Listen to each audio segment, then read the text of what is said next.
Europe জুড়ে ভয়াবহ তাপপ্রবাহে বাড়ছে মৃত্যুর মিছিল। শুধু জুন মাসেই ফ্রান্স, বেলজিয়াম ও নেদারল্যান্ডসে অন্তত ৩৭০০ মানুষের মৃত্যু হয়েছে। সংশ্লিষ্ট দেশগুলোর কর্তৃপক্ষ বলছে এটি এখনও প্রাথমিক হিসাব। তদন্ত শেষে মৃতের সংখ্যা আরও বাড়তে পারে।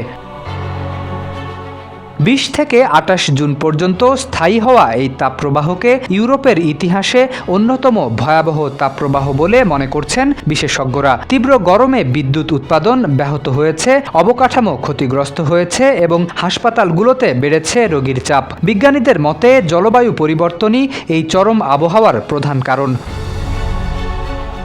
সবচেয়ে বেশি প্রাণহানি হয়েছে ফ্রান্সে। দেশটির স্বাস্থ্যমন্ত্রী স্টেফানি রিস্ট জানিয়েছেন, তাপপ্রবাহে অতিরিক্ত ২০২৫ জন মানুষের মৃত্যু হয়েছে। বিশেষ করে ৪৫ বছরের বেশি বয়সীদের মধ্যে মৃত্যুর হার উল্লেখযোগ্যভাবে বেড়েছে। একই সময়ে বাড়িতে মৃত্যুর সংখ্যা আগের সপ্তাহের তুলনায় ৯১% বৃদ্ধি পেয়েছে।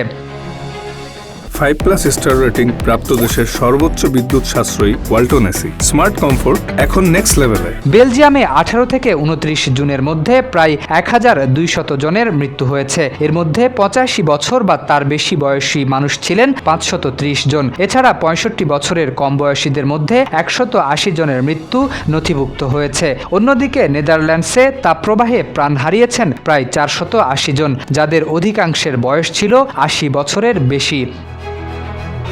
স্বাস্থ্য বিশেষজ্ঞরা সতর্ক করে বলছেন, ইউরোপে ক্রমেই ঘন ঘন ও তীব্র হয়ে উঠছে তাপপ্রবাহ। তাই ভবিষ্যতে এমন পরিস্থিতি মোকাবেলায় দীর্ঘমেয়াদী প্রস্তুতি ও কার্যকর জলবায়ু পদক্ষেপের বিকল্প নেই।